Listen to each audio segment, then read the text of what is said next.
Bismillahirrahmanirrahim. Assalamualaikum warahmatullahi wabarakatuh. Apa kabar anak-anak bapak semuanya yang soleh solehah? Semoga kalian selalu mendapat keberkahan, keselamatan, selalu diberi kesehatan dan Allah Subhanahu wa taala. Amin ya rabbal alamin. Nah, anak-anak bapak semuanya, hari ini kita telah memasuki bab yang baru, yaitu bab tentang sholat Jumat, di mana hari ini materi pertama di semester 2 ini. Nah, anak-anak bapak semuanya silahkan dibuka bukunya di halaman ke 98, yaitu tentang sholat Jumat. Nah, kali ini bapak akan menyampaikan beberapa poin, yaitu tentang pengertian sholat Jumat. Yang kedua yaitu tentang orang yang diperbolehkan tidak sholat Jumat. Yang ketiga yaitu syarat wajib sholat Jumat. Yang keempat yaitu syarat sah sholat Jumat. Nah, baik anak-anak bapak semuanya, yang pertama yaitu tentang pengertian daripada sholat Jumat. Sholat Jumat merupakan sholat 2 rakaat yang dikerjakan di hari Jumat, yang mana sholat tersebut dikhususkan kepada para kaum laki-laki dewasa, yang mana wajib hukumnya bagi orang laki-laki dewasa mengerjakan sholat Jumat tersebut. Nah, jadi anak-anak bapak semuanya, sholat Jumat merupakan sholat yang dilakukan pada hari Jumat sebagai pengganti daripada sholat zuhur. Nah, jadi sholat Jumat itu merupakan pengganti daripada sholat zuhur, yang mana wajib dilaksanakan oleh kaum laki-laki dewasa. Nah, jadi bagi perempuan maka tidak diwajibkan melakukan sholat Jumat, karena bagi perempuan hanya cukup melaksanakan sholat zuhur saja. Nah, jadi apabila seseorang telah melaksanakan sholat Jumat, maka dia tidak wajib lagi melaksanakan sholat zuhur, karena sholat Jumat merupakan pengganti daripada sholat zuhur. Nah, itu tadi daripada pengertian sholat Jumat. Nah, sekarang ada beberapa orang yang diperbolehkan untuk tidak melaksanakan sholat Jumat. Yang pertama yaitu hamba sahaya ataupun budak. Nah, karena tidak ada lagi sekarang perbudakan, maka semuanya laki-laki dewasa wajib melaksanakan sholat Jumat. Jadi tidak ada perbudakan lagi. Nah, selanjutnya ini perbudakan hanya terjadi di zaman Rasulullah SAW dan para sahabatnya. Nah, selanjutnya yaitu perempuan. Nah, perempuan tidak diwajibkan untuk melaksanakan sholat Jumat. Jadi perempuan hanya diwajibkan melaksanakan sholat zuhur. Ketika para laki-laki dewasa melaksanakan sholat Jumat, maka perempuan hanya diwajibkan untuk melaksanakan sholat zuhur saja. Yang ketiga yaitu anak kecil yang belum mumayyiz. Nah, jadi anak kecil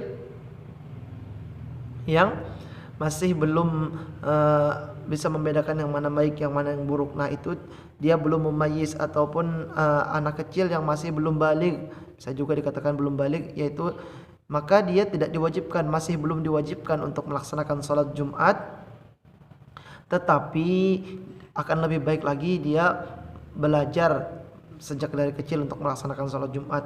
Namun dia tidak diwajibkan. Apabila tidak diwajibkan, berarti jika ia tidak melaksanakan sholat Jumat, maka dia belum mendapatkan dosa dari Allah Subhanahu wa taala. Nah, yang keempat yaitu orang yang sakit. Nah, jadi dia orang yang sakit ini karena dia ada rukhsah, ada uzur, ada sesuatu hal yang menghalanginya untuk melaksanakan sholat Jumat. Nah, jadi ketika dia sakit, maka dia tidak wajib melaksanakan sholat Jumat, karena sholat Jumat harus dilaksanakan berjamaah. Nah, apabila dia sakit, dia cukup melaksanakan sholat zuhur saja. Jika dia mampu berdiri, maka dia melaksanakan sholatnya berdiri. Jika tidak mampu, maka dia bisa bisa duduk ataupun berbaring. Nah, jadi untuk orang sakit ada uzur, jadi menyebabkan dia tidak diwajibkan untuk melaksanakan sholat Jumat. Selanjutnya yaitu yang kelima yaitu musafir. Nah, orang musafir, maka musafir tidak diwajibkan melaksanakan sholat Jumat karena dia dalam perjalanan. Ketika orang dalam perjalanan minimal sekitar 80 km kira-kira dari sini ke Balikpapan, maka dia tidak diwajibkan untuk melaksanakan sholat Jumat. Yang terakhir yaitu orang yang dalam keadaan uzur atau halangan.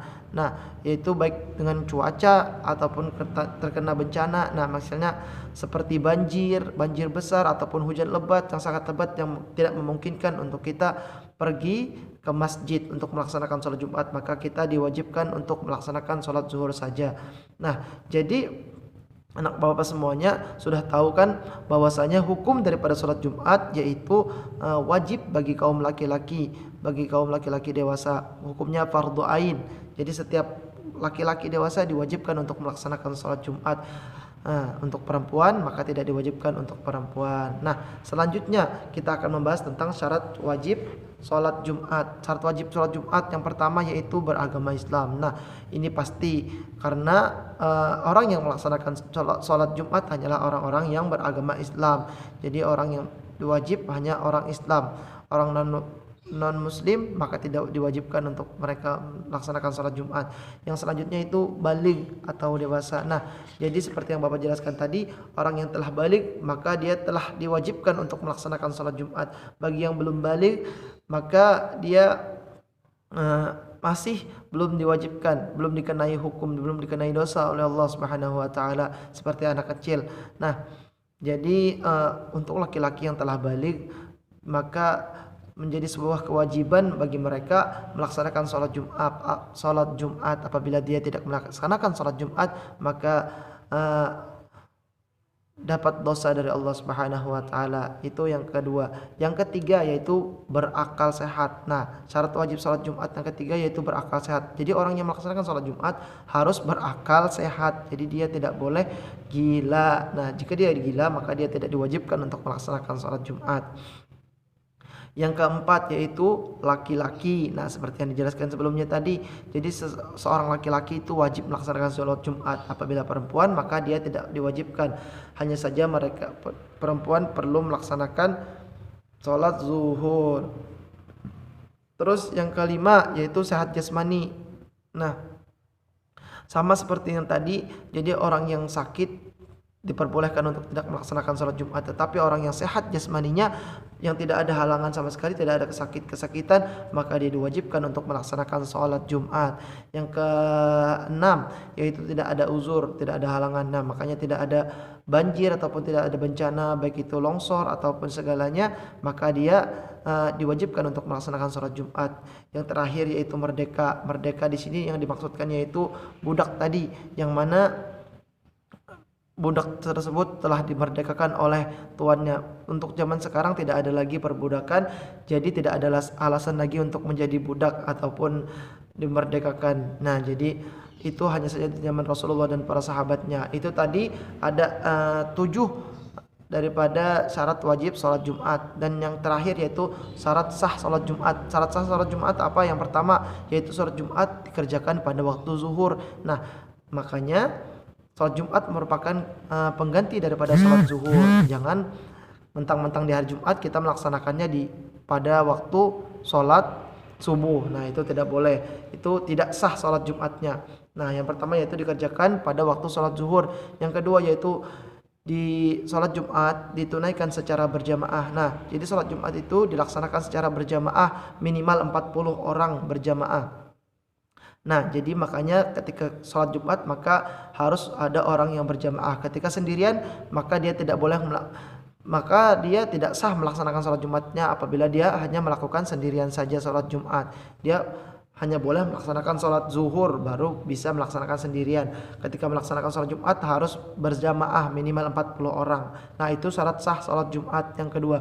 Yang ketiga yaitu sholat Jumat diadakan di suatu tempat tinggal. Nah, jadi maksudnya di sini sholat Jumat itu harus dilaksanakan sama orang-orang sekitarnya saja. Misalnya di lingkungan MI Darussalam, maka orang-orang yang melaksanakan sholat Jumat ialah orang-orang yang di sekitar situ, bukan orang-orang pendatang, bukan orang-orang yang dalam perjalanan. Misalnya dia dari Balikpapan langsung melaksanakan sholat Jumat, semuanya yang dari Balikpapan ini ke MI Darussalam, maka itu tidak sah melaksanakan sholat Jumat tersebut karena dia merupakan seorang musafir, bukan orang yang bertempat tinggal di tempat tinggal tersebut.